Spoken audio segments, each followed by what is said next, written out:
Oke, assalamualaikum warahmatullahi wabarakatuh. Kembali lagi bersama kami di Info 3 RSID. Oke, setelah lanjut di bedah MFK 1, kami akan membahas soal bedah MFK 2. Oke, sama seperti di MFK 1 kemarin, di bedah MFK 2 ini kita akan membreakdown regulasi, dokumen maupun observasi apa aja sih yang akan ada di standar MFK 2 ini. Oke, kita lanjut aja ya. Seperti yang sebelumnya, pastikan sebelum teman-teman membaca elemen penilaian, baca dulu maksud dan tujuan yang ada di dalam standar tersebut.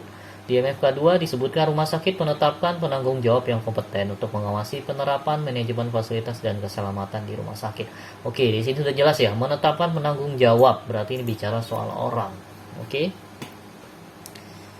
Nah, maksud tujuannya adalah ini sudah dijelaskan lagi ya.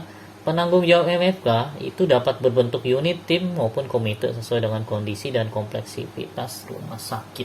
Gitu. Jadi di sini sudah jelas nih. Kalau MFK itu merupakan suatu aktivitas ya, atau kegiatan atau upaya gitu untuk menciptakan fasilitas dan keselamatan yang baik di rumah sakit gitu. Nah, dalam menciptakan fasilitas dan keselamatan yang baik itu, maka dibutuhkanlah satu orang atau satu unit atau satu tim atau satu komite yang ditunjuk untuk menjadi penanggung jawab MFK gitu. Nah, penanggung jawab MFK itu siapa? Itu bisa berbentuk unit, tim, atau komite. Biasanya sih kalau di rumah sakit paling gampang itu ya udah, kalau nggak tim K3 ya komite K3 gitu. Oke, di sini juga sudah jelaskan lagi dengan rinci. Penanggung jawab MFK harus memiliki kompetensi yang dibutuhkan serta pengalaman dalam mengelola dan mengawasi manajemen fasilitas dan keselamatan seperti K3, Kesling, farmasi, alat kesehatan, utilitas, unsur terkait lainnya sesuai kebutuhan rumah sakit. Jadi penanggung jawab MFK ini minimal dia sudah berkompetensi terkait K3, Kesling, farmasi, alat kesehatan, utilitas, dan unsur-unsur terkait lainnya terkait kebutuhan rumah sakit. Oke. Dan ini ruang lingkup tugas dan tanggung jawabnya juga sudah dijelaskan seperti poin yang pertama ya, poin A sampai J, yaitu keselamatan hingga pengawasan pada tenan, pelatihan pengawasan pada tenan. Oke, lanjut ke di sini juga disebutkan penanggung jawab MFK itu melakukan pengawasan terhadap MFK gitu. Oke, jadi tanggung jawabnya selain dia bertanggung jawab, dia juga melakukan pengawasan terhadap implementasi MFK di rumah sakit. Oke, nah poin A-nya sampai G apa aja yang diawasi ya, ini ada pengawasan aspek, pengawasan pelaksanaan edukasi staf, sampai pengorganisasi dan pengelolaan laporan insiden. Oke, kita lanjut di instrumen penilaiannya ya. Ke elemen penilaian yang pertama, rumah sakit telah menetapkan PJ MFK yang memiliki kompetensi dan pengalaman melakukan. Oke, di sini sudah bicara soal penanggung jawab MFK, maka pasti regulasi. MFK 2.1. Oke, 2EP21. Regulasi itu bisa berbentuk SK ya. SK penunjukan PJ MFK. Dilengkapi tupoksi. Oke. Sini bicara soal SK nih. Kompetensi, pengalaman, nah berarti SK penunjukan. Oke. Mungkin ini aja sih. Kalau MFK nih sini hanya regulasi aja ya. MFK 2.2. Oke, apakah di sini ada yang berbeda? Menyusun program. Tadi penanggung jawab MFK telah menyusun program. Oke. Dalam A sampai J. Nah, regulasi tentang penetapan program MFK ini juga berarti SK ya. Jadi karena tadi untuk program atau panduannya sendiri, panduannya itu sudah ada di MFK 1 gitu. Di sini bicara soal penetapan program. Oke. Regulasi berarti program MFK. Oke, SK. Jadi kalau di MFK 1 tadi bicara program dan panduan, nah di MFK 2 ini adalah surat keputusannya kalau program tersebut memang sudah dibuat di rumah sakit. Oke. Titik 3, nah ini yang penting. MFK 2.3. Oke, apa aja di dalamnya di sini tidak bicara observasi, melainkan dokumentasi. Penanggung jawab MFK telah melakukan pengawasan dan evaluasi MFK setiap tahunnya meliputi poin A sampai G dalam maksud dan tujuan serta melakukan penyesuaian program apabila diperlukan. Oke, di sini poin A sampai G. Poin A sampai G berarti di sini nih. Makanya teman-teman dalam melakukan pengawasan itu biasakan membuat dulu programnya gitu, program pengawasan gitu, karena dengan membuat program pengawasan maka teman-teman akan lebih mudah dalam melaksanakan pengawasan dan evaluasi. Makanya sebelum membuat dokumentasi, mungkin saran dari kami buat dulu program pengawasan MFK-nya. Jadi program MFK-nya udah dibuat, tinggal program pengawasan ini dilakukan oleh dibuat dan dilakukan PJMFK. Oke. Nah, kalau sudah gini kan enak ya. Nah, lalu program pengawasan MFK ini isinya apa aja? Ya udah sesuai dengan poin A sampai berapa tadi? G. Di sini kan sudah dijelaskan nih. Apa aja sih isinya pengawasannya? Ya udah bikin aja program yang isinya pengawasan dari poin A sampai G. Tuh. Tinggal teman-teman kreasinya aja dalam menentukan apa namanya nih, misal pelaksanaan edukasi staf. Nah, ini apa aja yang mau dilakukan nih programnya gitu, atau penyerahan laporan tahunan kepada direktur rumah sakit, apa aja nih programnya nih gitu. Jadi di breakdown aja dari poin A sampai G. Oke, nanti setelah dibuat programnya maka teman-teman tinggal memberikan laporan gitu, karena di sini diminta bukti pelaksanaan pengawasan. Jadi apa sih bukti yang paling gampang? Bukti paling gampang itu ya membuat laporan gitu. Kalau laporan kita sudah melaksanakan pengawasan dan evaluasi gitu. Observasinya nggak ada ya, jadi dihapus saja. Jadi silakan teman-teman buat laporan pengawasannya gitu. Nah, ini siapa yang melaksanakan? Ya, lagi-lagi yang melaksanakan adalah PJMFK dong gitu. Jadi ada programnya, ada laporan pengawasannya gitu. Pasti teman-teman bingung, lalu isi laporannya itu apa gitu. Nah, isi laporannya itu ya paling gampang itu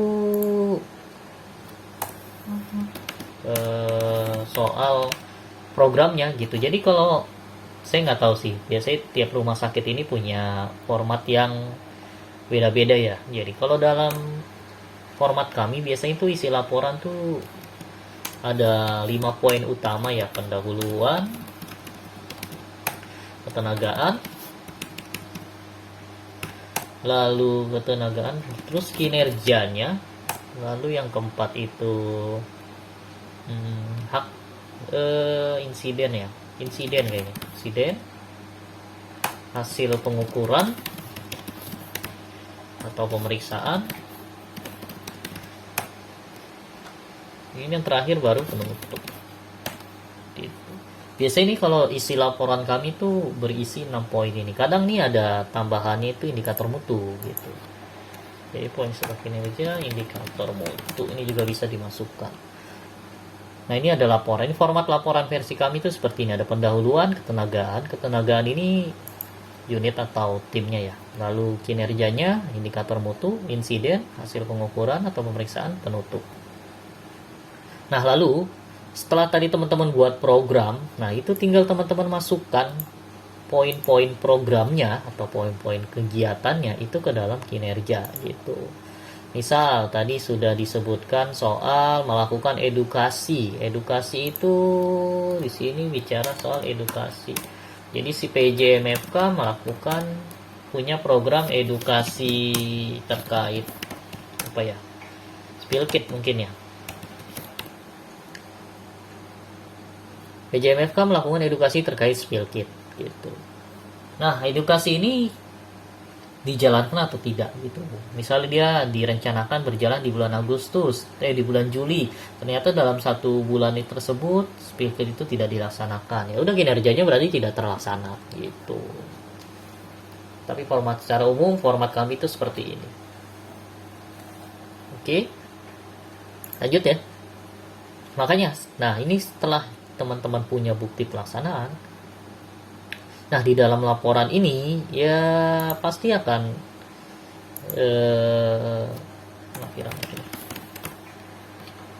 kan lebih mudah gitu dan teman-teman memberikan laporan yang sudah ada formatnya seperti ini gitu. Oke, lanjut ya. Oke, lanjut MFK 4.4. Ini bukti lagi, penerapan program manajemen fasilitas keselamatan pada tenan atau penyewa lahan yang ada di rumah sakit meliputi poin A sampai E. Poin A sampai E itu berarti dibatasin ya. A sampai E. Apa yang mana nih? Oh iya, ini aja nih. Selamatan keamanan B3, kebakaran dan kedaruratan. Oke, lanjut berarti di sini regulasi. Jadi sebelum teman-teman melaksanakan dokumentasi, ada baiknya teman-teman tuh melengkapi regulasinya dulu gitu.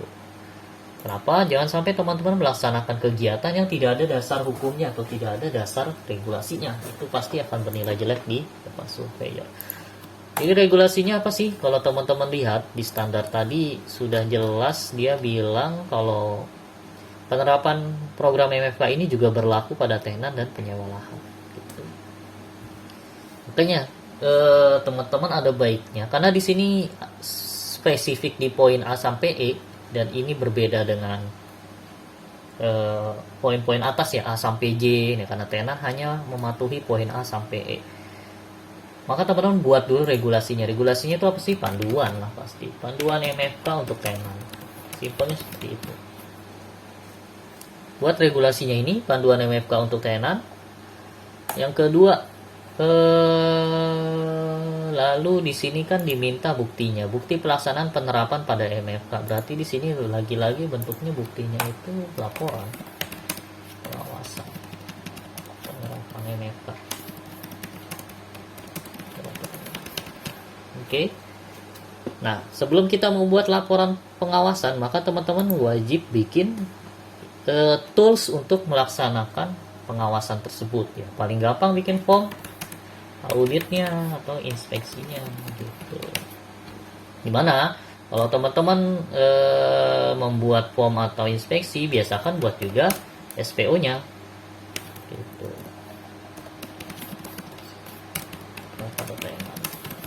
Gitu. Oke. Tapi kalau teman-teman di panduan MFK-nya itu sudah cukup jelas, ini bisa dihilangkan gitu. SPO-nya nggak perlu. Tapi di panduan sudah dijelaskan. Jadi kalaupun tetap harus buat SPO, jadi SPO itu lebih menerangkan soal bagaimana cara mengisi form audit atau inspeksi MFK pada tenan gitu. Oke. Ada lagi kira-kira di MFK 2 nih bukti pelaksanaan penerapan. Nah, ini pasti laporan ya, laporan tersendiri. Jadi paling gampang kalau teman-teman membuat laporan ya ada panduannya dulu. Lalu ada form inspeksinya, lalu ada SPO. Nah, jangan lupa di panduan ini jelaskan jadwal monitoring itu kapan, apakah sebulan sekali gitu, 2 bulan sekali, 3 bulan sekali, atau bahkan seminggu sekali, itu jelaskan di panduan gitu. Lalu form audit atau inspeksinya juga pastikan sudah memenuhi tadi dasarnya, yaitu poin A sampai E, keselamatan, keamanan, B3, proteksi kebakaran dan kebencanaan gitu. Oke. Dan yang terakhir, kalau ini sudah dijalankan, buat regulasi udah, buat form udah, buat SPO udah, ya udah tinggal teman-teman lakukan gitu. Setelah dilakukan, baru nanti teman-teman baru bisa melaksanakan dokumentasi, yaitu laporan pengawasan penerapan MFK pada tenan. Oke, mungkin dari kami sekian ya untuk MFK 2. Sepertinya sudah cukup jelas. Jadi yang teman-teman harus lengkapi di MFK 2 itu yang pertama adalah SK penunjukan PJ MFK dilengkapi dengan tupoksi gitu. Ini pun kalau teman-teman membuatnya dalam bentuk pedoman juga boleh sih, pedoman organisasi. K3 paling tepat ya. Maksudnya kalau dalam SK pedoman organisasi K3 pastikan K3 itu dijadikan PJMFK kalau memang PJMFK itu K3 gitu, ini harus terintegrasi. Lalu yang kedua MFK 2.2 itu lagi-lagi SK program MFK dan programnya ya. Ini boleh terpisah, boleh induk. Oke, MFK 2.3. Nah, ini cukup banyak nih, yaitu regulasinya adalah program pengawasan MFK dibuat dan dilaksanakan oleh PJMFK. Lalu juga laporan pengawasan MFK gitu. Nah, biasa isi laporannya adalah pendahuluan, kenegaraan, kinerja, indikator, insiden, laporan pengukuran, penutupan, dan lampiran. Gitu. Oke. Nah, dalam melakukan pengawasan juga teman-teman di sini juga sama seperti tadi ya, bisa dibuat form audit pengawasan. Ini juga bisa gitu. Isinya adalah ya indikator tadi, indikator pengawasan itu apa aja, lalu dilaksanakan audit atau inspeksi pengawasannya. Nanti hasilnya misalnya pengawasan MFK di unit rawat inap dengan pengawasan MFK di unit IGD pasti akan ada perbedaan nilai. Itulah teman-teman bisa mengambil poin tersebut, gitu juga bisa. Lalu yang terakhir adalah MFK 2.4 ya. Regulasi terkait panduan MFK untuk tenan, form audit inspeksinya, SPO audit atau inspeksinya, dan terakhir adalah laporan pengawasan penerapan MFK pada tenan. Oke, lumayan banyak ya untuk MFK 2 ya, apalagi kalau teman-teman membuat program MFK-nya secara terpisah gitu. Oke, mungkin dari kami sekian. Terima kasih atas kesempatannya. Kita akan lanjut lagi di bedah MFK 3. Oke. Mungkin agar durasi tidak terlalu panjang, kita potong-potong aja jadi per MFK. Kita akan buat videonya sendiri-sendiri. Oke, terima kasih atas kesempatannya. Selamat. Oh ya, satu lagi. Kalau teman-teman ingin memesan dokumen yang tadi sudah di kami share, itu bisa teman-teman kalau pusing membuatnya ataupun kesulitan dalam membuatnya, teman-teman bisa membeli contoh dokumen MFK itu dari MFK 1 sampai 11 bisa di info3rs.id. Teman-teman bisa membelinya lewat langsung ataupun via Tokopedia. Tinggal chat aja nomor yang tertera di adminnya website tersebut, atau teman-teman bisa klik link yang ada di layar ini ya, atau ada di deskripsi video ini. Terima kasih. Oke, kami tunggu orderan Anda. Selamat siang. Assalamualaikum warahmatullahi wabarakatuh.